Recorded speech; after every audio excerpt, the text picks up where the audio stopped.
അഴിമതിക്കെതിരെ ഞാൻ എപ്പോഴും പോരാടും. പാർട്ടിക്കെതിരെ ഞാൻ പറയില്ല, പക്ഷേ അഴിമതിക്കെതിരെ ഞാൻ പോരാടും. അതിൽ നിന്ന് ഒരുപാട് അർത്ഥങ്ങളുണ്ട്. പാർട്ടിക്കുള്ളിൽ നിന്ന് പോരാടാൻ VSന് ജനലക്ഷങ്ങളുണ്ടായിരുന്നു. പാർട്ടി അണികളായ ജനലക്ഷങ്ങളുണ്ടായിരുന്നു, പാർട്ടിക്ക് പുറത്ത് ജനലക്ഷങ്ങളുണ്ടായിരുന്നു. ഒരു ഭൂകമ്പമുണ്ടാകുമ്പം അതിൻ്റെ ആ പ്രഭവ കേന്ദ്രത്തിൽ ഉണ്ടാകുന്ന പ്രകമ്പനത്തിനേക്കാൾ വലുതാണ് അത് പിന്നീട് പല സ്ഥലത്തും ചെന്നുണ്ടാക്കുന്ന പ്രകമ്പനങ്ങൾ. ഞാൻ ഇനി എന്തിന് പാർട്ടിയിൽ നിൽക്കുന്നു എന്ന് ആലോചിച്ച് മാറി നിൽക്കുന്ന ഒത്തിരി പേരുണ്ട്. പാർട്ടി മെമ്പറാണ്, എന്നിട്ട് പോലും പാർട്ടി മെമ്പർ ആയി ആക്ട് ചെയ്യണോ വേണ്ടയോ എന്ന് ആലോചിച്ച് നിൽക്കുന്നവരുണ്ട്. വേണ്ട രീതിയിൽ ഉപയോഗിച്ചില്ലെങ്കിൽ പിന്നെ UDF നിങ്ങൾ എന്തിന് രാഷ്ട്രീയം നടത്തുന്നു എന്നല്ലേ എല്ലാവരും ചോദിക്കുള്ളൂ. അതെ, അതിനുള്ള ബുദ്ധി തീർച്ചയായിട്ടും UDFൻ്റെ നേതാക്കൾക്കില്ല എന്ന് ഞാൻ കരുതുന്നില്ല. പാർട്ടിയിൽ നിന്ന് പുറത്താക്കിയാൽ വരുന്ന ഭവിഷ്യത്തുകൾ പാർട്ടിക്കറിയാം. അതുകൊണ്ടാണ് പാർട്ടി പുറത്താക്കാതിരുന്നത്.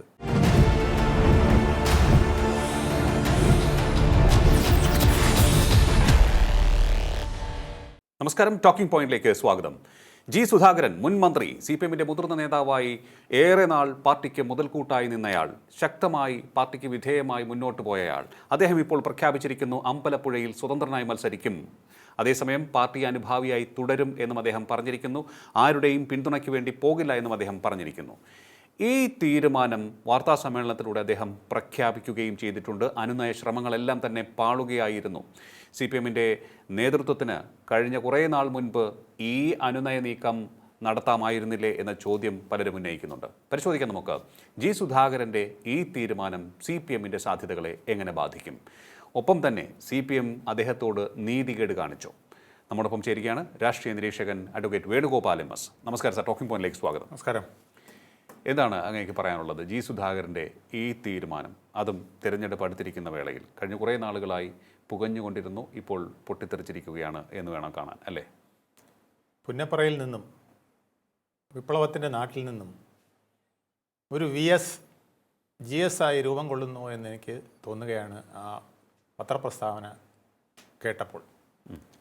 ആ മാധ്യമങ്ങളോട് സംസാരിച്ച സന്ദർഭങ്ങളിലെല്ലാം അദ്ദേഹം ഒരു VSൻ്റെ ശൈലി കടമെടുത്തിട്ടുണ്ടോ എന്ന് എനിക്ക് തോന്നി.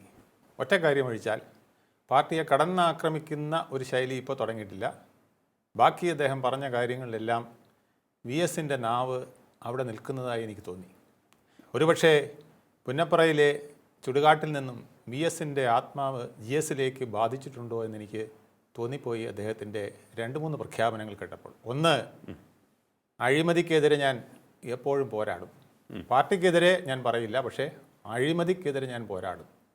അതിൽ നിന്ന് ഒരുപാട് അർത്ഥങ്ങളുണ്ട്. അതെ, അഴിമതി ഏതൊക്കെ തലങ്ങളിലുണ്ട് എന്ന് കേരളത്തിലെ ജനങ്ങൾ കണ്ടുകൊണ്ടിരിക്കുകയാണ്. പാർട്ടിയിൽ എത്രത്തോളം അഴിമതിയുണ്ട്, ഭരണത്തിൽ എത്രത്തോളം അഴിമതിയുണ്ട്, ഓരോ പാർട്ടി പ്രവർത്തനത്തിലും എത്ര അഴിമതിയുണ്ട് എന്നുള്ളത് ജനങ്ങൾ കണ്ടുകൊണ്ടിരിക്കുകയാണ്, പത്രവാർത്തകളിൽ കേട്ടുകൊണ്ടിരിക്കുകയാണ്. ആ സന്ദർഭത്തിൽ അദ്ദേഹം പറയുകയാണ്, ഞാൻ പാർട്ടിക്കെതിരെ പറയില്ല, പക്ഷേ അഴിമതിക്കെതിരെ പറയും എന്ന് പറഞ്ഞാൽ പിന്നെ ഇനിയൊന്നും ബാക്കിയില്ല എന്നുള്ളതാണ്. അതെ. രണ്ടാമത്തെ കാര്യം അദ്ദേഹം പറഞ്ഞു, ഞാൻ 60 വർഷമായി ഈ പാർട്ടിയിൽ ഉറച്ചു നിൽക്കുന്നയാളാണ്. പാർട്ടി പ്രവർത്തനം എന്താണെന്ന് എനിക്കറിയാം. 35 വർഷം പാർട്ടി ഭരണഘടനയും പാർട്ടിയുടെ മാനിഫെസ്റ്റോയും അനുസരിച്ച്, കമ്മ്യൂണിസ്റ്റ് മാനിഫെസ്റ്റോയും ആൾക്കാർക്ക് പ്രവർത്തകർക്ക്, വലിയ നേതാക്കൾക്ക് പറഞ്ഞ് പഠിപ്പിച്ച ആളാണ്. ആ കമ്മിറ്റിയുടെ ചെയർമാനായി വർക്ക് ചെയ്ത ആളാണ് അദ്ദേഹം. ഇന്നൊരു പാർട്ടി ക്ലാസ്സും കൂടെയാണ് ശരിക്കും പറഞ്ഞാൽ ഇന്നത്തെ വാർത്താ സമ്മേളനത്തിൽ നടത്തിയത്. കേരളത്തിലെ മുഴുവൻ പാർട്ടിക്കാരോടും ഒരു പാർട്ടി ക്ലാസ് നടത്തിയിരിക്കുകയാണ് അദ്ദേഹം. മാനിഫെസ്റ്റോയുടെ അവസാനം പറഞ്ഞിരിക്കുന്നത്, മാനിഫെസ്റ്റോയുടെ അവസാനം പറഞ്ഞിരിക്കുന്ന ഏറ്റവും പ്രധാനപ്പെട്ട വാക്യം ഓരോ കമ്മ്യൂണിസ്റ്റുകാരനും ഓർക്കണമെന്ന് അദ്ദേഹം പറഞ്ഞു, നിർഭയമായി തൻ്റെ അഭിപ്രായം തുറന്നു പറയണം. അതാണൊരു കമ്മ്യൂണിസ്റ്റുകാരൻ, അതാണൊരു വിപ്ലവകാരി. നിങ്ങൾക്ക് നിർഭയമായി നിങ്ങളുടെ അഭിപ്രായം തുറന്നു പറയാൻ കഴിയുമോ? ആ ഒരു ചോദ്യം ഉന്നയിച്ചുകൊണ്ടാണ് അദ്ദേഹം അദ്ദേഹം തന്നെ പറഞ്ഞത്, കേരളത്തിൽ 5 ലക്ഷത്തോളം പാർട്ടി മെമ്പർമാരുണ്ട്, പക്ഷേ 70 ലക്ഷത്തിനടുപ്പിച്ച് പാർട്ടി അനുഭാവികളുണ്ട്. ആ 70 ലക്ഷം പാർട്ടി അനുഭാവികളോടും വോട്ട് ചെയ്യാൻ ഇനി 1 മാസം മാത്രം ബാക്കി നിൽക്കെ സുധാകരൻ ചോദിക്കുകയാണ്, അഴിമതിക്കെതിരെ പോരാടാൻ തയ്യാറുണ്ടോ? നിങ്ങളുടെ ശബ്ദം കമ്മ്യൂണിസ്റ്റ് മാനിഫെസ്റ്റോയിൽ പറഞ്ഞതുപോലെ ഉറച്ച രീതിയിൽ പറയാൻ നിങ്ങൾക്ക് ധൈര്യമുണ്ടോ, കഴിവുണ്ടോ? ഇത് VS പലപ്പോഴും പറഞ്ഞിരുന്ന വാക്കുകളാണ്. ആ വാക്കുകൾ VSൻ്റെ അതേ രീതിയിൽ ഇന്നൊരു GS അദ്ദേഹത്തിൻ്റെ ചുടലയ്ക്ക് അടുത്ത് നിന്ന് പറയുമ്പോൾ, പുന്നപ്പുറയിൽ നിന്ന് പറയുമ്പോൾ അതിനൊരുപാട് അർത്ഥതലങ്ങളുണ്ട്. ഒരുപാട് രാഷ്ട്രീയ മാറ്റങ്ങൾ കേരളത്തിൽ വരുത്താൻ കഴിയും എന്നുള്ളത് യാതൊരു സംശയവുമില്ലാത്ത കാര്യമാണ്. പക്ഷേ VS എപ്പോഴും പാർട്ടിക്ക് ഉള്ളിൽ നിന്നുകൊണ്ട് ആയിരുന്നല്ലോ. VS പാർട്ടിക്കുള്ളിൽ നിന്ന് പോരാടിയതിൻ്റെ കാരണം VSന് ഒരു വലിയ അനുഭാവ വൃന്ദം അവിടെ നിലനിന്നിരുന്നു. പക്ഷേ GSനെ സംബന്ധിച്ചിടത്തോളം GSൻ്റെ അനുഭാവികളെ മുഴുവൻ ഒന്നായി വെട്ടിയൊതുക്കിയിട്ടുണ്ട്, അവരെ നിശബ്ദരാക്കിയിട്ടുണ്ട്, അവരെ അദ്ദേഹത്തിന് എതിരാക്കുകയും കൂടെ ചെയ്തിട്ടുണ്ട്. ഓക്കെ, അതാണ് അദ്ദേഹം പറയുന്നത്. ഫേസ്ബുക്കിലൂടെ എന്നെ അപമാനിച്ചു എന്ന് മാത്രമല്ല, ജി സുധാകരൻ എന്നുള്ളത് സുധാകുരൻ എന്ന് പറയുകയുണ്ടായി. അപ്പോൾ അദ്ദേഹത്തിനെ കുരങ്ങൻ എന്ന് വിളിച്ചു എന്നുള്ളത് അദ്ദേഹം വ്യക്തമായി പറയുകയാണ്. ജി സുധാകുരൻ എന്ന് എഴുതിയിട്ട് ഒരു പാർട്ടി അംഗം ചോദിച്ചില്ല. ഞാൻ പാർട്ടി അംഗമാണെന്ന്, പാർട്ടിയുടെ വലിയ നേതാവായിട്ട് നിൽക്കുന്ന സമയത്താണ് ജി സുധാകുരൻ എന്ന് എഴുതിയത്. എന്നിട്ടൊരു പാർട്ടി അംഗം ചോദിച്ചില്ല. പാർട്ടിയിലെ ആരും അതിന് മറുപടി പറഞ്ഞില്ല. ഞാൻ പലരോടും പരാതി പറഞ്ഞു. അങ്ങനെ വിളിച്ച ആളിന് പല സ്ഥാനമാനങ്ങൾ നൽകി ആദരിക്കുകയാണ് ചെയ്തതെന്നും കൂടി അദ്ദേഹം പറയുകയാണ്. അപ്പോൾ അദ്ദേഹം എത്രത്തോളം വിമിഷ്ടപ്പെട്ടു എന്ന് ആലോചിക്കാം. അപ്പോൾ പാർട്ടിക്കുള്ളിൽ നിന്ന് പോരാടാൻ VSന് ജനലക്ഷങ്ങളുണ്ടായിരുന്നു.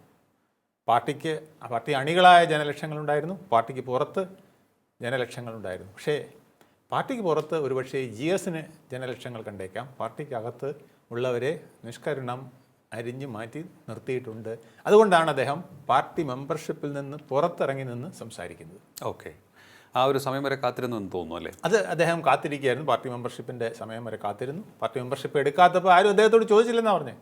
സാധാരണഗതിയിൽ ഇത് ബ്രാഞ്ചിൽ അറിയുമ്പോൾ ഇത് ജില്ലാ കമ്മിറ്റിയുടെ നേരിട്ട് കീഴിൽ വരുന്ന ഒരു ബ്രാഞ്ചാണ്. ആ ബ്രാഞ്ചിൻ്റെ മെമ്പർഷിപ്പ് എടുത്തില്ലെങ്കിൽ അറിയേണ്ടതാണ്.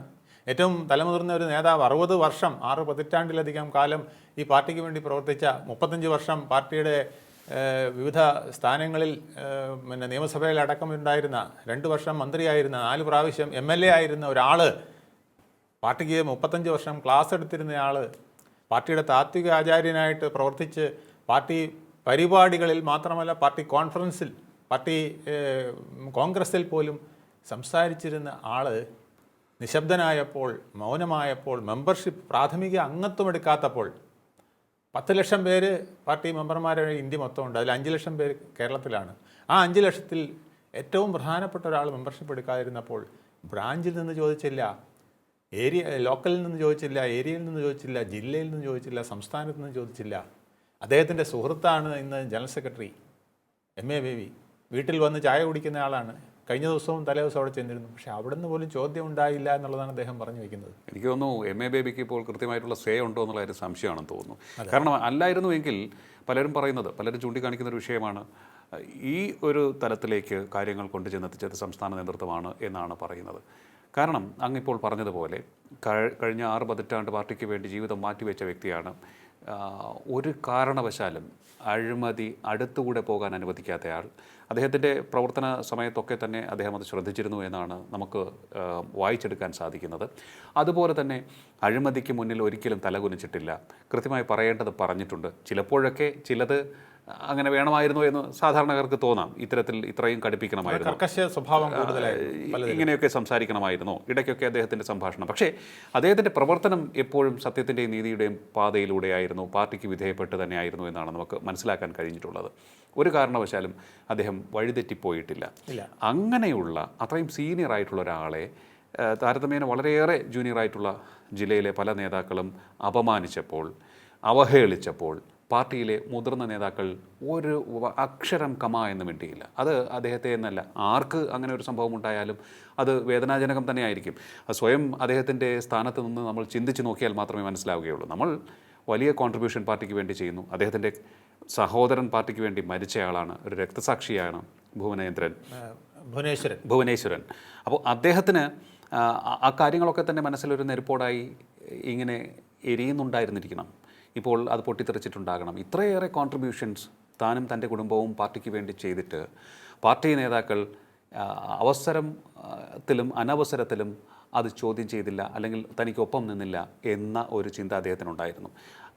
എനിക്ക് തോന്നുന്നു ഇവിടെ ഏറ്റവും വലിയ പിഴവ് സംഭവിച്ചത് ഇപ്പോഴത്തെ സംസ്ഥാന നേതൃത്വത്തിന് തന്നെയാണ്. സംസ്ഥാന നേതൃത്വത്തിന് എന്ന് പറയുമ്പോൾ ഗോവിന്ദൻ മാഷ് പോലും അദ്ദേഹത്തെ അവഹേളിക്കുന്ന രീതിയിലല്ലേ സംസാരിച്ചത്. ആ ഒരു ചിരി പോലും പുച്ഛിച്ച് കഴിഞ്ഞില്ല എന്നുള്ളതാണ് അദ്ദേഹത്തിൻ്റെ വാക്കുകൾ. സാധാരണക്കാരത് കണ്ടുകൊണ്ടിരിക്കുകയാണ്. ഇത്രയും വലിയ കോൺട്രിബ്യൂഷൻസ് ചെയ്തിട്ടുള്ള ആൾ, ഞാൻ ആവർത്തിച്ച് തന്നെ പറയുകയാണ്.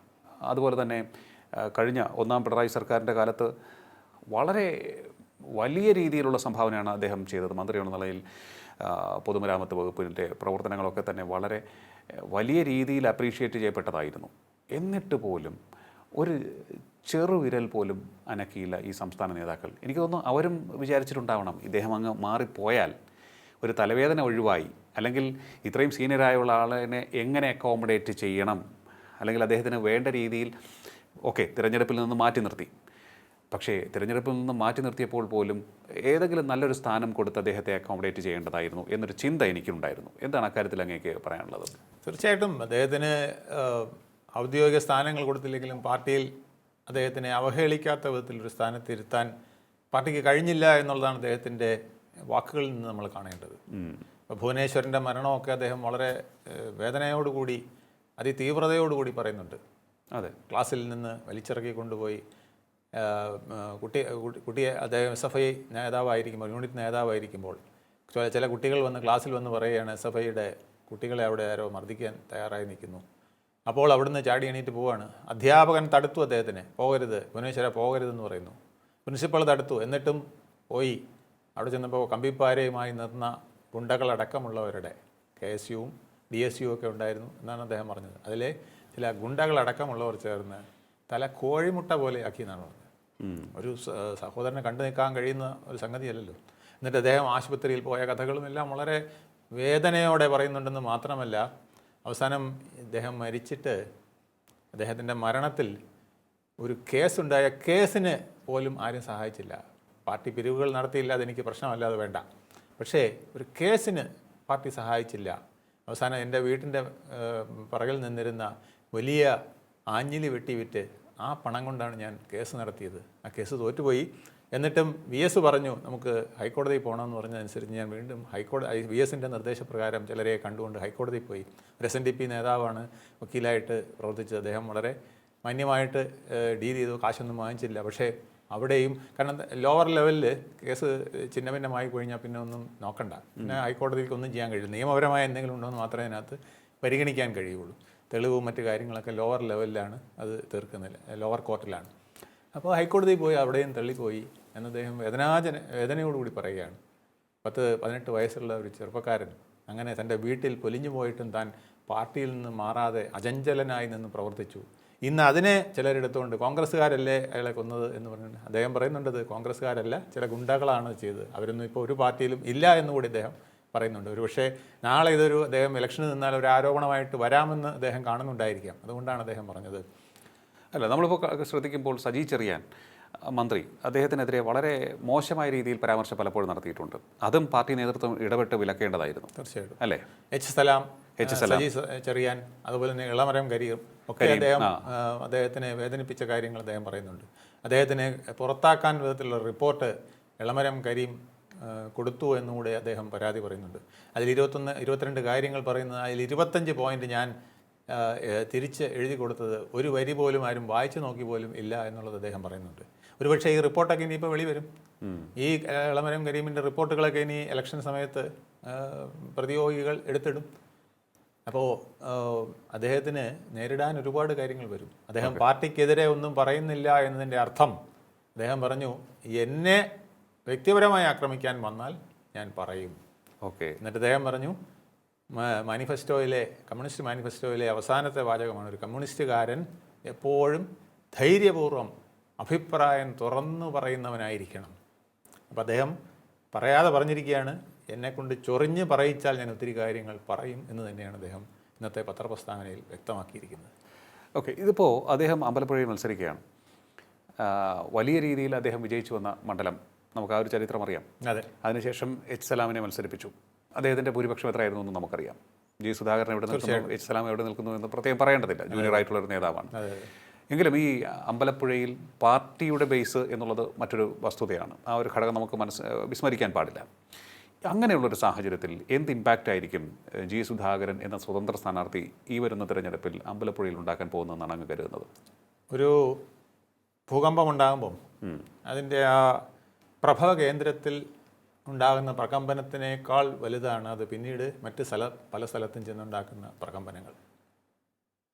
അതിന് ആ റേഡിയേഷനിൽ വരുന്ന സ്ഥലങ്ങളിൽ ഉണ്ടാകുന്ന പ്രകമ്പനം പോലെ ഒരുപക്ഷെ അമ്പലപ്പുഴ മണ്ഡലത്തിൽ ജി സുധാകരൻ മത്സരിക്കുമ്പോൾ 140 മണ്ഡലങ്ങളിലെയും സഖാക്കളിൽ 1000 ചോദ്യങ്ങൾ ഉയർത്താൻ, യഥാർത്ഥ സഖാക്കളിൽ അദ്ദേഹം പറഞ്ഞു ഇന്ന് ക്രിമിനലുകൾ സഖാക്കളായിട്ടുണ്ട്, അതുപോലെ തന്നെ പൊളിറ്റിക്കൽ ക്രിമിനൽസ് വാഴുന്ന കാലമാണെന്ന് അദ്ദേഹം പറഞ്ഞു. വലിയൊരു ആരോപണമാണ് അദ്ദേഹം ഉന്നയിച്ചിരിക്കുന്നത്. ഒരു പാർട്ടി അധികാരത്തിലിരിക്കവേ പാർട്ടിയുടെ ഏറ്റവും ഉന്നതനായ ആൾ ഇവിടുത്തെ ആഭ്യന്തരം ഭരിക്കവേ അദ്ദേഹം പറയുകയാണ് പൊളിറ്റിക്കൽ ക്രിമിനലുകൾ കേരളത്തിൽ അഴിഞ്ഞാടുകയാണെന്ന് അദ്ദേഹം പറഞ്ഞിരിക്കുകയാണ്. അവരെന്നെയും ആക്രമിക്കാൻ ശ്രമിച്ചു എന്നാണ് അദ്ദേഹം സൂചിപ്പിക്കുന്നത്. അങ്ങനെയുള്ള പൊളിറ്റിക്കൽ ക്രിമിനലുകളെ ഞാൻ എതിർക്കും എന്ന് അദ്ദേഹം പറഞ്ഞിട്ടുണ്ട്. അപ്പം അങ്ങനെ അമ്പലപ്പുഴയിൽ നിന്നുണ്ടാകുന്ന ഒരു ഭൂകമ്പത്തിൻ്റെ പ്രകമ്പനം 140 മണ്ഡലങ്ങളിലേക്കും എത്താൻ സാധ്യതയുണ്ടെന്നുള്ളതാണ് UDFന് ഇതിൽ സാധ്യതയായി വരുന്നത്. രമേശ് ചെന്നിത്തല ഇപ്പം തന്നെ പറഞ്ഞു അദ്ദേഹം നിയമസഭയിൽ എത്തുന്നു എന്ന് ഉറപ്പാക്കേണ്ടത് ഓരോ മലയാളിയുടെയും കടമയാണെന്ന് ഇന്ന് രമേശ് ചെന്നിത്തല പറഞ്ഞു കഴിഞ്ഞു. കാരണം രമേശ് ചെന്നിത്തലയ്ക്ക് അറിയാം അദ്ദേഹം ജയിച്ച ഹരിപ്പാട്ട് പോലും അദ്ദേഹം കഷ്ടപ്പെട്ടാണ് കഴിഞ്ഞ തവണ ജയിച്ചത്. ബാക്കി എല്ലാ സ്ഥലങ്ങളും LDF ആണ് ജയിച്ചത്. ആലപ്പുഴ LDFൻ്റെ ഒരു കോട്ടയാണ്. അല്ലെങ്കിൽ പണ്ട് മുതലേ എങ്ങനെയാണല്ലോ, കണ്ണൂർ കഴിഞ്ഞാൽ കണ്ണൂർ പാർട്ടി ഗ്രാമമാണെങ്കിൽ പാർട്ടിയുടെ ആശയ ഗ്രാമം എന്ന് പറയുന്നത് ആലപ്പുഴയാണ്. പാർട്ടിയുടെ വിപ്ലവത്തിൻ്റെ തീച്ചൂള എന്ന് പറയുന്നത് ആലപ്പുഴയാണ്. കയ്യൂരും കരിവള്ളൂരും ഒക്കെ പറയുന്നെങ്കിലും പിന്നെ ഇവിടുത്തെ പുന്നപ്ര എന്ന് പറയുന്നത് പാർട്ടിയുടെ ഏറ്റവും വലിയ വിപ്ലവ കേന്ദ്രമാണ്. പാർട്ടിക്ക് എന്നും പാട്ടിലും വാക്കിലും എല്ലാം രോമാഞ്ചം കൊള്ളിക്കുന്ന ഒരു സ്ഥലമാണ്. ആ സ്ഥലത്ത് നിന്ന് അദ്ദേഹം അതിനേക്കാൾ വേദനാജനകവും എന്നാൽ രോമാഞ്ചകരവുമായ കാര്യങ്ങൾ പറഞ്ഞുകൊണ്ടിരിക്കുകയാണ് പണ്ട് VS പറഞ്ഞതുപോലെ. അപ്പോൾ ഇത് ഒരുപാട് പേരിൽ ഒത്തിരി ചോദ്യങ്ങൾ ഉന്നയിക്കും. ഇതിന് പുറമെ പാർട്ടിക്ക് നേരിടേണ്ട ഒരുപാട് ചെറിയ ഞാൻ പറയുന്നത് GSനെ വെച്ച് നോക്കുമ്പോൾ അതിനേക്കാൾ വളരെ ചെറിയ വ്യക്തിത്വങ്ങൾ പലയിടത്തും പാർട്ടിക്കെതിരായി നിൽക്കുന്ന ഈ സന്ദർഭത്തിൽ അവർക്കൂടെ ഊർജം പകരുന്ന വിധത്തിലാണ് അദ്ദേഹത്തിൻ്റെ ഈ സംസാരങ്ങൾ വന്നിരിക്കുന്നത്. കണ്ണൂരിലൊരു കുഞ്ഞിക്കണ്ണൻ മാത്രമല്ല, പാലക്കാട്ട് ഒരു PK ശശി മാത്രമല്ല, ഓരോ സ്ഥലങ്ങളിലും ഇതുപോലെ പാർട്ടിയുടെ നടപടിക്കെതിരെ ചോദ്യം ചെയ്യുന്നവർ ഉണ്ട്. തിരുവനന്തപുരം വരെ ഉണ്ട് എന്നുള്ളത് എനിക്ക് നേരിട്ടറിയാവുന്ന കാര്യമാണ്. കഴിഞ്ഞ തവണ പാർട്ടി ഏരിയ കമ്മിറ്റിയിൽ നിന്നും ലോക്കൽ കമ്മിറ്റിയിൽ നിന്നും ബ്രാഞ്ച് കമ്മിറ്റിയിൽ നിന്നുമൊക്കെ നല്ല പ്രവർത്തകർ നിരവധി പേർ പുറത്തു പോയിട്ടുണ്ട് എന്ന് പരാതികൾ നിൽക്കുന്ന ഒരു കാലഘട്ടത്തിലാണ് നമ്മളിത് പറയുന്നത് എന്ന് കൂടി ഓർക്കണം. അത് പറയുന്നത് ആരാണ്? VSന് ശേഷം ഏറ്റവും തലമുതിർന്ന പുന്നപ്പുറയുടെ വിപ്ലവ പുത്രനാണ് പറയുന്നത്. അതിന് വലിയ വിലയുണ്ട്. അത് തീർച്ചയായിട്ടും അങ്ങ് പറഞ്ഞ വളരെ ശരിയാണ്. കാരണം പ്രഭവകേന്ദ്രം അമ്പലപ്പുഴയാണെങ്കിലും അല്ലെങ്കിൽ ആലപ്പുഴ ജില്ലയാണെങ്കിൽ തന്നെയും അത് ഈ 14 ജില്ലകളിലേക്കും ബാധിക്കാനുള്ള സാധ്യതയുണ്ട്. കാരണം അദ്ദേഹത്തിൻ്റെ ഇമേജ് തന്നെയാണ്, അദ്ദേഹത്തിൻ്റെ പ്രതിച്ഛായ തന്നെയാണ് അതിൻ്റെ ഏറ്റവും പ്രധാനപ്പെട്ട കാര്യവും. അദ്ദേഹത്തിന് നീതി നിഷേധിച്ചു CPM നേതൃത്വം എന്ന ഒരു തോന്നൽ സംസ്ഥാനത്തുടനീളം പാർട്ടി പ്രവർത്തകർക്കിടയിൽ ഉണ്ടായിട്ടുണ്ട്, അനുഭാവികൾക്കിടയിലും ഉണ്ടായിട്ടുണ്ട്. അപ്പോൾ അത്തരത്തിൽ ഇത് തന്നെയാണ് VSന് പിന്തുണ കിട്ടാനുണ്ടായ കാരണവും. അതെ, ഒരു ചവിട്ടി അരയ്ക്കപ്പെട്ട ഒരു കാരണവരുടെ പ്രതീതി വന്നതാണ് VSന് അതിശക്തമായിട്ട് തിരിച്ചു വരാനുണ്ടായ ഒരു കാര്യം. പാർട്ടി തീരുമാനം തിരുത്തേണ്ടി വരുന്ന അപൂർവം സന്ദർഭങ്ങളിലൊന്ന് അല്ലേ? അന്ന് ഒരു പൊതുജനങ്ങൾ നിരത്തിലിറങ്ങി സ്ഥാനാർത്ഥിത്വം മേടിച്ചു കൊടുക്കുക എന്നൊരു സംഭവമാണല്ലോ. 10,000 റോഡിലേക്ക് ഇറങ്ങുന്നു, സ്ഥാനാർത്ഥിത്വം കൊടുക്കണമെന്ന് പറയുന്നു. അന്നൊരു സാംസ്കാരിക നായകൻ ഉണ്ടായിരുന്നു, സുകുമാർ അഴീക്കോട്. അദ്ദേഹം പറഞ്ഞാൽ പാർട്ടിക്ക് അതീതമായി പലരും കേൾക്കുന്ന ഒരു സാഹചര്യം ഉണ്ടായിരുന്നു. അദ്ദേഹം പോലും പറഞ്ഞു VSന് സീറ്റ് കൊടുക്കണം, കൊടുത്തില്ലെങ്കിൽ വരാൻ പോണ ഭവിഷ്യത്ത് എന്ന് പറഞ്ഞ് അദ്ദേഹം എല്ലാവരെയും ബോധ്യപ്പെടുത്തി. ഒരുപക്ഷെ MN വിജയന് പോലും പറയാൻ കഴിയാത്ത കാര്യങ്ങൾ സുകുമാർ അഴീക്കോട് പാർട്ടി അംഗങ്ങളോടും പാർട്ടി നേതാക്കളോടും പറയുമായിരുന്നു. ആ ഒരു ശക്തിയുള്ള ഒരു നേതാവ്, ഒരു സാംസ്കാരിക നേതാവെന്നില്ല, പക്ഷേ എങ്കിൽ പോലും ഈ VSനെ പോലെ നിൽക്കുന്ന ഈ GSന് ചിലപ്പോൾ ചില അത്ഭുതങ്ങൾ ഈ വരുന്ന തെരഞ്ഞെടുപ്പിൽ കാട്ടാൻ കഴിഞ്ഞേക്കും. പാർട്ടിക്ക് തിരുത്തലായി വരുന്ന ചില കാര്യങ്ങൾ അദ്ദേഹത്തിന് നടത്താൻ കഴിഞ്ഞേക്കും എന്നെനിക്ക് തോന്നുന്നു. കാരണം ഇവിടെ ഇടതുപക്ഷം നശിക്കാൻ പാടില്ല എന്നാഗ്രഹിക്കുന്ന ഒത്തിരി പേരുണ്ട്. അവർക്ക് ഒരുപക്ഷെ ഈ ഒരു നീക്കം വളരെ സ്വാഗതാർഹമായോ അല്ലെങ്കിൽ പ്രത്യാശയുടെ ചില കിരണങ്ങളായോ തോന്നിക്കൂടായികയില്ല. അതോടൊപ്പം പാർട്ടി കൈപ്പിടിയിൽ ഒതുക്കാൻ ശ്രമിക്കുന്ന അദ്ദേഹം പറയുന്ന പൊളിറ്റിക്കൽ ക്രിമിനൽസ് അടക്കമുള്ളവർ അദ്ദേഹത്തെ ശക്തമായി ആക്രമിക്കാനും സാധ്യതയുണ്ട്. യെസ്, കായികമല്ല, ഞാൻ മറ്റൊരു വിധത്തിലാണ്. അതെ അതെ. ഇനിയിപ്പോൾ രാഷ്ട്രീയമായും എല്ലാ വിധത്തിലും ഉള്ള അടവുകൾ പയറ്റും. ജി സുധാകരൻ എന്ന നേതാവിനെ തറപറ്റിക്കുവാൻ അദ്ദേഹം യാതൊരു വിധത്തിലുള്ള ഇമ്പാക്റ്റും ഉണ്ടാക്കിയില്ല എന്ന് തെളിയിക്കേണ്ട ബാധ്യത ഇപ്പോൾ സംസ്ഥാന നേതൃത്വത്തിന് വന്നു ചേർന്നിരിക്കുകയാണ്. കാരണം അവരുടെ ഭാഗത്താണല്ലോ പിഴവ് സംഭവിച്ചിരിക്കുന്നത്. ആദ്യമായി എളമരം കരിയും റിപ്പോർട്ടായിരിക്കും വരുന്നത്. ആ റിപ്പോർട്ടിലെ 22 കുന്തമുനകൾ അദ്ദേഹം എടുത്ത് പ്രയോഗിക്കും. അദ്ദേഹത്തിനെതിരെ എടുത്ത് പ്രയോഗിക്കും. അപ്പോൾ അപ്പോഴാണ് അദ്ദേഹത്തിൻ്റെ മൗനം മറുപടിയായി വരിക. പാർട്ടിയെ ഞാൻ എതിർക്കില്ല, പാർട്ടിക്കാരെ ഞാൻ എതിർക്കില്ല എന്ന് പറയുന്നത് ചിലപ്പോൾ അതിനുള്ള ഒരു കരു പാർട്ടി തന്നെ ഇട്ടുകൊടുക്കുക എന്നതാകും എന്നുള്ളതാണ്. മറ്റൊന്ന് ഞാൻ ചോദിച്ചോട്ടെ, അപ്പം ഇത്തരത്തിൽ ഒരു നേതാവ്, അതും ചില്ലറക്കാരനല്ല, അദ്ദേഹം ഇടഞ്ഞു നിൽക്കുമ്പോൾ അത് ഇടഞ്ഞു മാറി നിൽക്കുന്നു, അപ്പം വിമതനായി മത്സരിക്കുന്നു, അങ്ങനെ ഒരു സാഹചര്യം ഉണ്ടായാൽ പാർട്ടിക്ക് കൂടുതൽ എനർജിയും കൂടുതൽ നേതാക്കളെയും ഈ അമ്പലപ്പുഴയിലും മറ്റും കൂടുതലായി വിനിയോഗിക്കേണ്ടി വരില്ലേ? കാരണം ഇങ്ങനെ ഒരു സംഭവമാണ് അവിടെ ഉണ്ടായിരിക്കുന്നത്, അസാധാരണമായൊരു സംഭവമാണ് ഉണ്ടായിരിക്കുന്നത്. അതിനെ നേരിടാൻ കൂടുതൽ ഊർജം അവിടെ പാർട്ടിക്ക് ചിലവഴിക്കേണ്ടി വരുമെന്ന് തോന്നുന്നു. അവിടെ മാത്രമല്ല അത് ഈ പറഞ്ഞതുപോലെ എല്ലായിടത്തും മണ്ഡലങ്ങളിലും ഇതിന് ഉത്തരം പറയേണ്ടി വരും, ഉണ്ടാവും, ഇതിന് ഉത്തരം പറയേണ്ടി വരും. ഞാൻ പറഞ്ഞില്ലേ, ഒരുപാട് അസംതൃപ്തർ പാർട്ടിക്ക് ഓരത്ത് നിൽപ്പുണ്ട്, അല്ലെങ്കിൽ പുറത്ത് നിൽപ്പുണ്ട്. ഏത് സംഭവം എടുത്ത് നോക്കിയാലും അല്ലേ, ഏത് സംഭവം എടുത്ത് നോക്കിയാലും ഉണ്ടെന്ന് മാത്രമല്ല, കഴിഞ്ഞ തിരഞ്ഞെടുപ്പ് കഴിഞ്ഞപ്പോൾ അങ്ങനെ വിഷണ്ണരായി, അതുപോലെ തന്നെ ഞാൻ ഇനി എന്തിന് പാർട്ടിയിൽ നിൽക്കുന്നു എന്ന് ആലോചിച്ച് മാറി നിൽക്കുന്ന ഒത്തിരി പേരുണ്ട്. പാർട്ടി മെമ്പറാണ്, എന്നിട്ട് പോലും പാർട്ടി മെമ്പർ ആയി ആക്ട് ചെയ്യണോ വേണ്ടയോ എന്ന് ആലോചിച്ച് നിൽക്കുന്നവരുണ്ട്. ഇദ്ദേഹത്തെ പോലെ പാർട്ടി മെമ്പർഷിപ്പ് പുതുക്കാത്ത ഒത്തിരി പേരുണ്ട്. അപ്പോൾ അവർക്കെല്ലാം ഒത്തുചേരാനുള്ള ഒരു ആശയ രൂപീകരണവും കൂടി ഇവിടെ നടക്കുമോ എന്നുള്ളത് മാർക്സിസ്റ്റ് പാർട്ടി വളരെ ഗൗരവപൂർവ്വം വിലയിരുത്തേണ്ട ഒരു വിഷയമാണ്. തീർച്ചയായിട്ടും. ഓക്കെ, എന്തായാലും പാർട്ടി സ്ഥാനാർത്ഥിയെ അട്ടിമറിക്കാൻ അദ്ദേഹത്തിന് സാധിക്കുമോ എന്നുള്ള കാര്യം തിരഞ്ഞെടുപ്പിൽ മാത്രമേ നമുക്ക് പറയാൻ സാധിക്കുകയുള്ളൂ. പക്ഷേ ഇതൊരു വലിയ ഒരു വിഷയമായി തന്നെ ഉയർത്തിക്കൊണ്ടുവരാൻ അദ്ദേഹത്തിന് സാധിച്ചിരിക്കുകയാണ്. അപ്പോൾ പാർട്ടി വലിയൊരു പ്രതിസന്ധിയെ നേരിടുന്ന തലത്തിലേക്ക് കാര്യങ്ങൾ എത്തിക്കുവാൻ അദ്ദേഹത്തിന് സാധിച്ചു. അല്ല, അദ്ദേഹം ഇന്ന് തന്നെ വിജയിച്ചു കഴിഞ്ഞു.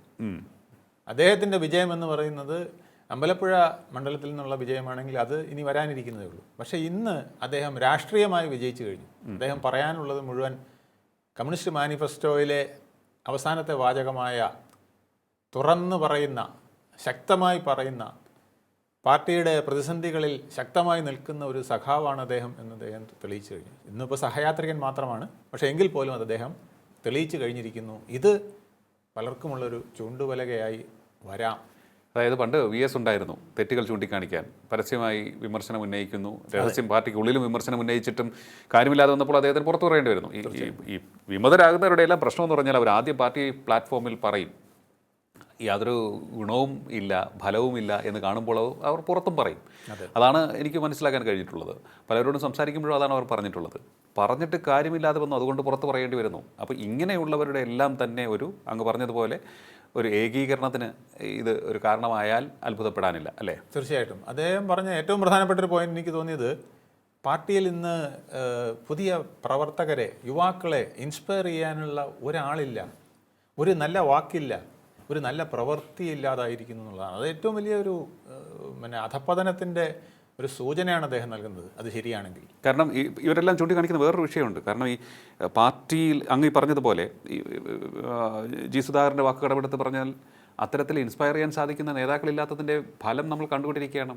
ഇന്നിപ്പോൾ യുവജന പ്രസ്ഥാനങ്ങൾ എങ്ങോട്ടാണ് പോകുന്നത്? അതെ, ഇപ്പോഴത്തെ യുവ നേതാക്കളുടെ കാര്യക്ഷമതയെ സംബന്ധിച്ചുള്ള കാര്യങ്ങൾ ചർച്ചയാവുന്നുണ്ട്. അതുപോലെ തന്നെ VSൻ്റെ സമയത്തൊക്കെ യുവ നേതാക്കളായി ഉയർന്നു വന്നവരുന്ന മന്ത്രിസ്ഥാനത്തൊക്കെ ഇരിക്കുന്നുണ്ട്.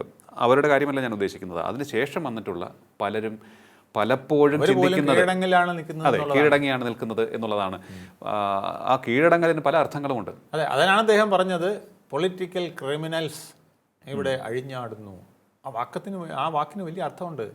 പാർട്ടിക്കകത്തും പാർട്ടിക്ക് പുറത്തും അതിന് വലിയ അർത്ഥമുണ്ട്. നാട്ടിൽ, കേരളത്തിൽ ഇന്ന് വലിയ അർത്ഥമുണ്ട്. ഇന്ന് പ്രധാനമന്ത്രി വന്ന് കഴിഞ്ഞ ദിവസം പ്രസംഗിച്ചത് അതാണ്. കേരളത്തിനെ ഒരു പിന്നെ ഒരു ഇൻവെസ്റ്റ്മെൻറ്റ് സ്ഥലമാക്കി മാറ്റുന്നതിനുള്ള നടപടികൾ സ്വീകരിക്കുമെന്ന് അദ്ദേഹം പറഞ്ഞതിനകത്ത് ഇതെല്ലാം ഉൾപ്പെടുന്നുണ്ട്. അതെ, പാർട്ടി പിന്നെ ഇന്ന് നേരിടുന്ന ചില പ്രതിസന്ധികൾ എന്തൊക്കെയാണെന്നുള്ളത് വ്യക്തമാക്കുന്ന വിധത്തിലാണ് അത് പറഞ്ഞിരിക്കുന്നത്. ഓക്കെ, ഇനിയിപ്പോൾ നമ്മൾ നോക്കുമ്പോൾ പ്രതിപക്ഷ പാർട്ടികളുടെ സമീപനം എന്തായിരിക്കും നമുക്ക് നോക്കുമ്പോൾ എന്തായിരിക്കാം? ഇപ്പോൾ കോൺഗ്രസ് വളരെ വളരെ വളരെ വളരെ തുടർന്ന സമീപനമാണ് ഉണ്ടായിരിക്കുന്നത്. കോൺഗ്രസ് എ ഷുക്കൂർ പറഞ്ഞിരിക്കുന്നത് അദ്ദേഹം പുറത്തു വന്നു കഴിഞ്ഞാൽ, CPM വിട്ട് പുറത്തു വന്നു കഴിഞ്ഞാൽ കോൺഗ്രസ് സപ്പോർട്ട് ചെയ്യും എന്നുള്ളതാണ്. എല്ലാ കാര്യങ്ങളും വീക്ഷിക്കുവാനായി പാർട്ടി നേതൃത്വം കോൺഗ്രസ്സുകാരോട് ആവശ്യപ്പെട്ടിരിക്കുകയാണ് സംസ്ഥാനത്ത്. എന്തായിരിക്കും നമ്മൾ നോക്കുമ്പോൾ കോൺഗ്രസിൻ്റെയും BJPയുടെയും ഒക്കെ തന്നെ സമീപനം? കോൺഗ്രസിനെ സംബന്ധിച്ചിടത്തോളം ധർമ്മടത്ത് ഒരു സ്ഥാനാർത്ഥിയെ നിർത്താതിരിക്കുന്നത് ഒരുപോലെയാണ്. അതുപോലെയാണ് ആലപ്പുഴയിൽ നിന്ന് ഒരു സ്ഥാനാർത്ഥിയെ, അമ്പലപ്പുഴയിലോ മറ്റ് എവിടെയായാലും, അരൂരായാലും എവിടെയായാലും ഒരു സ്ഥാനാർത്ഥിയെ നിർത്താതിരിക്കുന്നതും ഒരുപോലെയുള്ള ഒരു സാഹചര്യമാണ് ഇന്നുള്ളത്. ഹരിപ്പാട്ട് ഒഴിച്ച് ഒരിടത്തും, രമേശ് ചെന്നിത്തല ഒഴിച്ച് ഒരിടത്തും കഴിഞ്ഞ തവണ ജയിച്ചു പോലുമില്ല. അതെ. അപ്പം അങ്ങനെയുള്ള ഒരു ഊഷര ഭൂമിയിൽ ഒരു പ്രത്യാശയുടെ ഒരു നാമ്പ് കാണുമ്പോൾ അത് വേണ്ട രീതിയിൽ ഉപയോഗിച്ചില്ലെങ്കിൽ പിന്നെ UDF നിങ്ങൾ എന്തിന് രാഷ്ട്രീയം നടത്തുന്നു എന്നല്ലേ എല്ലാവരും ചോദിക്കുള്ളൂ. അതെ, അതിനുള്ള ബുദ്ധി തീർച്ചയായിട്ടും UDFന്റെ നേതാക്കൾക്കില്ല എന്ന് ഞാൻ കരുതുന്നില്ല. അവർക്കത് യൂസ് ചെയ്യാൻ അറിയാം, യൂട്ടിലൈസ് ചെയ്യാൻ അറിയാം. ഒരുപക്ഷെ ഈ അമ്പലപ്പുഴയിലുണ്ടാകുന്ന പ്രകമ്പനം ഞാൻ പറഞ്ഞില്ലേ, ആലപ്പുഴയിൽ പോലും പലയിടത്തും അവർക്ക് സീറ്റുകൾ നേടുന്നതിന് ഗുണകരമായി വന്നേക്കാം. ഇത് 140 മണ്ഡലങ്ങളിലും അവർ ഉയർത്തിയ പല ചോദ്യങ്ങളും ഞങ്ങളിനി പറയുന്നില്ല. സുധാകരൻ സാർ എന്നാണ് അദ്ദേഹത്തെ, മാണി സാർ കഴിഞ്ഞാൽ ആരെങ്കിലും സാറ് സഖാവെന്നല്ല വിളിക്കുക, അദ്ദേഹത്തിനെ സുധാകരൻ സാർ എന്നാണ് വിളിക്കുക. ആ സുധാകരൻ സാർ പറഞ്ഞത് കേൾക്കാൻ പറയാനായിട്ട് രമേശ് ചെന്നിത്തലയ്ക്കും VD സതീശനും ഒരവസരം കിട്ടിയിരിക്കുക. അപ്പോൾ വേറൊന്ന് നമുക്ക് പറയേണ്ടത്, എനിക്ക് തോന്നുന്നു CPM നേതാക്കളിൽ ഇനി സൂക്ഷിച്ച് നോക്കിയും കണ്ടും ഇനിയെങ്കിലും സംസാരിക്കണം. ഇല്ലെങ്കിൽ ഇദ്ദേഹത്തെ പ്രകോപിപ്പിച്ചാൽ കാര്യങ്ങൾ കൂടുതൽ വഷളായിക്കൊണ്ടിരിക്കും, അല്ലെ? അവരെ സംബന്ധിച്ചിടത്തോളം അല്ലെ, പ്രകോപിപ്പിക്കാതെ പോകാൻ CPMന് പറ്റില്ല. കാരണം അദ്ദേഹം പിന്നെ ഇതിപ്പോൾ മഹാഭാരത യുദ്ധത്തിൽ അടിമുടി തകർക്കുന്ന വിധത്തിൽ ഒരു പിന്നെ മുന്നേറ്റം ഇങ്ങനെ വരുമ്പോൾ തീർച്ചയായിട്ടും തടുക്കേണ്ടി വരും. ആ തടുക്കാൻ ആവനാഴിയിലെ എല്ലാ അസ്ത്രവും CPM എടുത്തേ പറ്റുള്ളൂ. ഇല്ലെങ്കിൽ ഇലക്ഷന് മുമ്പേ തന്നെ CPMന്റെ കഥ കഴിയും. അല്ല, ഞാൻ എൻ്റെ മനസ്സിലേക്ക് വന്നത് കൊല്ലത്ത് നടന്നൊരു സംഭവമാണ്. പണ്ട് പ്രേമേന്ദ്രനെ ചില വാക്കുകൾ പ്രയോഗിച്ചു അദ്ദേഹത്തിനെതിരെ. അത് ചിലപ്പോൾ ഇത്തവണ ഇവിടെ ഉണ്ടാകാൻ ഇടയില്ല. കാരണം അന്നുണ്ടായ തിക്താനുഭവങ്ങൾ ചിലപ്പോൾ വന്നേക്കാം. പക്ഷേ രൂക്ഷമായിട്ട് തീർച്ചയായിട്ടും പാർട്ടി ഇദ്ദേഹത്തിൻ്റെ അധികാര ഭ്രമമെന്നും ഒക്കെ പറഞ്ഞ് അദ്ദേഹത്തിന് 35 വർഷം ഞങ്ങൾ സീറ്റ് കൊടുത്തു, 35 വർഷം MLA ആക്കി, 4 തവണ അദ്ദേഹം പിന്നെ പാർട്ടിയുടെ വിവിധ സ്ഥാനങ്ങളിലിരുന്നു, 2 തവണ മന്ത്രിയായി, ഇങ്ങനെയൊക്കെ പറഞ്ഞുകൊണ്ട് അദ്ദേഹത്തിനെ ആക്ഷേപിക്കാൻ ശ്രമിച്ചേക്കാം. എന്തിന് പിന്നെ നഗരസഭ പിന്നെ ചെയർമാനാക്കാൻ തൊട്ട് തുടങ്ങിയ ശ്രമങ്ങളാണത്. അന്ന് ജയിച്ചില്ല, അദ്ദേഹം പ്രതിപക്ഷത്തായിരുന്നിരുന്നത്. എന്നാൽ പോലും അത്തരം നടപടികൾ മുതൽ, ഒരു കൗൺസിലർ മുതലുള്ള സ്ഥാനത്ത് നിന്നും ഞങ്ങൾ മന്ത്രി വരെയാക്കി നിരവധി തവണ കൊടുത്ത ഈ സുധാകരൻ ഇപ്പോൾ ഇതിൻ്റെ ആവശ്യമുണ്ടോ എന്ന് ചോദിക്കാൻ പാർട്ടി തീർച്ചയായിട്ടും മുതിരും. പാർട്ടി അദ്ദേഹത്തിൻ്റെ ഓരോ ചെയ്തികളെയും എണ്ണി പറഞ്ഞുകൊണ്ട്, ഞാൻ പറഞ്ഞില്ലേ ചിലപ്പോൾ അപ്പോൾ പാർട്ടിക്കെതിരെ സംസാരിക്കുന്ന ഒരു ചോദ്യം ചോദിച്ചാൽ എന്ത് പറയും എന്നുള്ളതാണ്. തൊട്ടപ്പുറത്ത് നിൽക്കുന്ന ഈ ടേംസ് ആൻഡ് കണ്ടീഷൻസ്, ഞാൻ നേരത്തെ കഴിഞ്ഞ ദിവസം നമ്മൾ സംസാരിച്ചൊരു വിഷയമാണ്. അത് അവർക്ക് ഇഷ്ടമുള്ളവർക്ക് ഇഷ്ടം പോലെ എന്നുള്ളതാണെന്ന് തോന്നുന്നു. പ്രതിഭ അവർക്ക് ഈ ടേംസ് ആൻഡ് കണ്ടീഷൻസിൽ എന്ത് ഇളവാണ് അവർക്ക്? അതാണ് അദ്ദേഹം ചോദിക്കുന്നത്. ഞാൻ മത്സരിക്കണ്ട എന്ന് പറയുമ്പോൾ എന്നേക്കാൾ കൂടുതൽ തവണ മത്സരിച്ചവർ, എന്നേക്കാൾ കൂടുതൽ പ്രായമായവർ, എന്നേക്കാൾ കൂടുതൽ പാർട്ടിയിൽ അധികാര സ്ഥാനങ്ങളിൽ ഇരുന്നവർ വീണ്ടും വീണ്ടും മത്സരിക്കുന്നത് കാശിക്ക് പോകാനാണോ എന്നാണ് അദ്ദേഹം ചോദിച്ചത്. അല്ല, എനിക്ക് എൻ്റെ മനസ്സിലേക്ക് വന്നത് അതിലെല്ലാം ഉണ്ട്. പ്രതിഭ എന്ത് കോൺട്രിബ്യൂഷനാണ് സുധാകരനോട് താരതമ്യം ചെയ്യുമ്പോൾ ചെയ്തിട്ടുള്ളത് എന്നുള്ളതാണ്. അദ്ദേഹത്തിൻ്റെ 7 അയലത്ത് വരുമോ അവർ? അത് സുധാകരൻ്റെ 7 അയലത്ത് വരുന്ന പല നേതാക്കൾ പോലും ഇല്ല എന്നുള്ളതാണ്. സുധാകരൻ പലപ്പോഴും ഈ ഉറച്ചു പറയുന്നത് കൊണ്ട് അദ്ദേഹത്തിന് പലപ്പോഴും പുറകോട്ട് പോകേണ്ട അവസരങ്ങൾ. ഒരു കാര്യം ഞാൻ സമ്മതിക്കുന്നു. അദ്ദേഹം ചിലപ്പോഴൊക്കെ പറഞ്ഞിട്ടുള്ള ചില പ്രസ്താവനകൾ അത് അല്പം കടുത്തുപോയി, അത് ഒഴിവാക്കാമായിരുന്നു. ചിലപ്പോൾ അത് അദ്ദേഹത്തിൻ്റെ ശൈലി എന്നൊക്കെ നമുക്ക് പറയാം. പക്ഷേ അങ്ങനെ ശൈലി പറഞ്ഞ് പിന്താങ്ങിയ പലരെയും നമുക്കറിയാം. അത് അദ്ദേഹത്തിൻ്റെ നാടൻ ശൈലി പ്രയോഗിച്ചതാകാം എന്ന് CPMന്റെ സംസ്ഥാന നേതാക്കൾ വളരെ പാടുപെട്ട് പിന്താങ്ങിയ പലരെയും നമുക്കറിയാം. ഇടുക്കിയിൽ നിന്നുള്ള ചില നേതാക്കളെയൊക്കെ നമുക്കറിയാം. പക്ഷേ അങ്ങനെയുള്ള സാംസ്കാരികമായ അധപതിച്ച രീതിയിൽ അദ്ദേഹം പറഞ്ഞിട്ടില്ല എങ്കിൽ പോലും ഒരല്പം കടുത്തുപോയി എന്ന് തോന്നിയ പല പരാമർശങ്ങളും അദ്ദേഹത്തിൻ്റെ ഭാഗത്തു നിന്നുണ്ടായിട്ടുണ്ട്. ഓക്കെ, അത് ഒഴിവാക്കാം. പക്ഷേ അതിനപ്പുറത്തേക്ക് അദ്ദേഹത്തിൻ്റെ ജീവിതം, പാർട്ടിക്ക് വേണ്ടി ഒഴിഞ്ഞു വെച്ച ജീവിതം, അദ്ദേഹത്തിൻ്റെ പ്രവർത്തന ശൈലി, അദ്ദേഹത്തിൻ്റെ സത്യസന്ധത, അഴിമതിയോട് ഒരു കാരണവശാലും സന്ധി ചെയ്യാത്ത ശൈലി, ഇതിനെ എങ്ങനെ ഇവർക്ക് അവഗണിക്കാൻ സാധിച്ചു എന്നാണ് എനിക്ക് അവഗണിക്കാൻ സാധിച്ചില്ല എന്നുള്ളതാണ് അദ്ദേഹത്തിന് പുറത്താക്കാത്തതിൽ നിന്ന് മനസ്സിലാക്കേണ്ടത്. ഇളമരം കരീമിൻ്റെ റിപ്പോർട്ടിൽ 22 പോയിന്റുകൾ പറഞ്ഞിരിക്കുന്നത് വെച്ച് അല്ലെ ഒരു പോയിന്റ് എടുത്താൽ പോലും അദ്ദേഹത്തിന് എന്നെ പാർട്ടിയിൽ നിന്ന് പുറത്താക്കേണ്ടതാണ്. പാർട്ടിയിൽ നിന്ന് പുറത്താക്കിയാൽ വരുന്ന ഭവിഷ്യത്തുകൾ പാർട്ടിക്ക് അറിയാം. അതുകൊണ്ടാണ് പാർട്ടി പുറത്താക്കാതിരുന്നത്. ഇനി ആ കാര്യങ്ങൾ എണ്ണി പൊതുജന സമൂഹത്തിൽ പറഞ്ഞെന്നിരിക്കും. പക്ഷേ ഞാൻ നേരത്തെ പറഞ്ഞ ഈ അദ്ദേഹത്തിൻ്റെ പ്രവർത്തന പന്ഥാവ് നോക്കുമ്പോൾ അദ്ദേഹത്തിൻ്റെ വാക്കുകൾ ആർക്കും മറക്കാൻ കഴിയും. നമ്മൾ വേറൊന്നുകൂടെ മനസ്സിലാക്കാനുള്ളത്, കൂടുതൽ ആത്മാർത്ഥതയുള്ളവരാണ് കടുത്ത വാക്കുകൾ പ്രയോഗിക്കുക. അതെ, അത് ശരി. കള്ളന്മാരെപ്പോഴും പതുങ്ങി നിൽക്കും, ചിരിക്കും, കൃത്രിമ ചിരിയിരിക്കും, എന്നിട്ട് കൈ വീശാൻ തോന്നിയില്ലെങ്കിലും കൈ വീശും. ഈ നാടകങ്ങൾ കാണിക്കുന്നവർക്ക് ഇന്ന് പൊളിറ്റിക്സിൽ വലിയ ഇമ്പോർട്ടൻസ് വന്നിരിക്കുകയാണ്. നാടകമേ ഉലകം എന്ന് പറയുന്നത് നാടകമേ പൊളിറ്റിക്സ് എന്നാക്കി നമ്മുടെ രാഷ്ട്രീയ പാർട്ടികൾ. അത് പണ്ടേ അങ്ങനെയാണല്ലോ സാർ. അതാണ്. പക്ഷേ എന്നാൽ ഇത്രയും നാടകം കളിക്കുമ്പോൾ ഒരു ഗുണമുണ്ട്. ഈ നാടകം കളിക്കുമ്പോഴേ, നാടകം കണ്ടുകൊണ്ടിരിക്കുമ്പോഴും നമുക്കിത് റിയൽ ആണെന്ന് തോന്നി കരയുകയൊക്കെ ചെയ്യും. അത്രയെങ്കിലും ഇത് കരയുമ്പോൾ കോമാളിത്തരം തോന്നുകയാണ്. അവിടെയാണ് പ്രശ്നം. കുഷ്ഠരോഗിയായിട്ട് വരുന്നവൻ അഭിനയിക്കുമ്പം കുഷ്ഠരോഗിയായിട്ട് തോന്നിയില്ലെങ്കിൽ നമ്മളെന്ത് പറയും? കൂവും, അല്ലേ? വേറെ ചിലർ ചോദിക്കും. അതുപോലെ ചില നാടകത്തിൽ പോലും അഭിനയിച്ച് കുളമാക്കുന്ന പലരുമാണ് ഇപ്പോൾ ഉള്ളതെന്നുള്ളതാണ്. നമ്മൾ നമ്മുടെ വീണ ജോർജിൻ്റെ കാര്യം കണ്ടില്ലേ? അതെ, അഭിനയിച്ച് നാശമായി കളഞ്ഞു. അല്ല, വേറൊരു സംഭവം ചിലരൊക്കെ ചോദിക്കുന്നുണ്ട്, തോമസ് ഐസക്കിനും ജി സുധാകരനെയും ഒരുമിച്ചാണല്ലോ മാറ്റി നിർത്തിയത്, എന്നിട്ട് തോമസ് ഐസക് ഇതുവരെ ഒരു കാര്യവും പാർട്ടിക്ക്. അത് തന്നെയാണ് അദ്ദേഹം ചോദിക്കുന്നത്. ഞാൻ മത്സരിക്കുമ്പോഴേ കുഴപ്പമുള്ള ഇദ്ദേഹം എന്ത് കാശിക്ക് പോവുകയാണെന്നാണ് ചോദിച്ചത്. ഓക്കെ, ഇദ്ദേഹം ഉൾപ്പെടെ പലരും, മനസ്സിലായില്ലേ? ഇപ്പോൾ എല്ലാ ടേംസിൻ്റെ വ്യവസ്ഥയും എല്ലാം എടുത്ത് കളഞ്ഞുകൊണ്ട് ഇനിയും ഉന്നത സ്ഥാനങ്ങളിലേക്ക് പോകുന്നവർ കാശിക്ക് പോകാനാണോ മത്സരിക്കുന്നത്? ഓക്കെ, ഞാൻ മാത്രം എന്താ അധികാര സ്ഥാനത്തിലേക്ക് വേണ്ടി മത്സരിക്കുകയാണോ എന്നാണ് അദ്ദേഹം ചോദിച്ചത്. ഓക്കെ, അത് വലിയ ചോദ്യങ്ങളാണ് അദ്ദേഹം ചോദിച്ചിരിക്കുന്നത്. അതായത് പാർട്ടി ക്ലാസ് എടുത്ത്, ഞാൻ പറഞ്ഞില്ലേ, പാർട്ടിയുടെ അടിസ്ഥാന തത്വങ്ങളെല്ലാം പറഞ്ഞുകൊണ്ടാണ് ഈ പാർട്ടി ആർക്ക് വേണ്ടി നിലനിൽക്കണം, ദരിദ്രർക്ക് വേണ്ടി നിലനിൽക്കണം, നിൽക്കുന്നുണ്ടോ?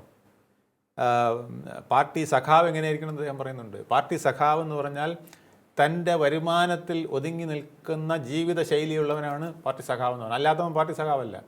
മെമ്പർഷിപ്പ് കൊടുത്തതിൽ എത്ര പേർക്ക് അങ്ങനെ ഉണ്ടെന്നാണ് അദ്ദേഹം പറയാതെ പറയുന്നത്. ഈ 5 ലക്ഷം പേരിൽ എത്ര പേരുണ്ട് സ്വന്തം വരുമാനം കൊണ്ട് ഉടുപ്പിട്ടവൻ, സ്വന്തം വരുമാനം കൊണ്ട് വാച്ച് കെട്ടുന്നവൻ, സ്വന്തം വരുമാനം കൊണ്ട് വീട് വെച്ചവൻ, സ്വന്തം വരുമാനം കൊണ്ട് കാറിൽ നടക്കുന്നവർ എത്ര പേരുണ്ടെന്നാണ് ഇന്ന് ജി സുധാകരൻ ചോദിച്ചത്.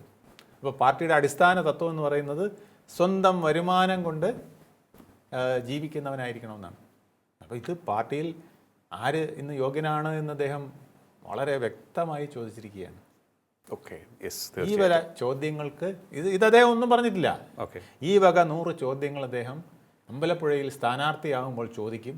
ആ ചോദിക്കാനാണ് അദ്ദേഹം സ്ഥാനാർത്ഥിയായിട്ട് നിൽക്കുന്നത്. കാരണം വെറുതെ ഒരു പത്രപ്രസ്ഥാനം നടത്തിയാൽ അത് ഇപ്പം തീരും. പക്ഷേ അമ്പലപ്പുഴയിൽ മത്സരിക്കുമ്പോൾ അദ്ദേഹത്തിന് അവിടുത്തെ ജനങ്ങളോട് പറയുന്ന കാര്യങ്ങൾ, അവിടെ അദ്ദേഹം പോരാളിയായി നിൽക്കുമ്പോൾ കേരളത്തിലെ മുഴുവൻ ജനതയോടും പറയുന്ന കാര്യങ്ങൾ, അദ്ദേഹം പറഞ്ഞ പോലെ 70 ലക്ഷത്തിനടുപ്പിച്ച് വരുന്ന പാർട്ടി അനുഭാവികൾ, സഹയാത്രികർ, പാർട്ടിക്ക് വോട്ട് ചെയ്യുന്നവർ, അവരോട് അദ്ദേഹം ഉന്നയിക്കുന്ന ചോദ്യങ്ങൾ, അതിനുത്തരം പറയാൻ പാർട്ടി ബബ്ബ ആയി പോകുമോ എന്നുള്ളതാണ്.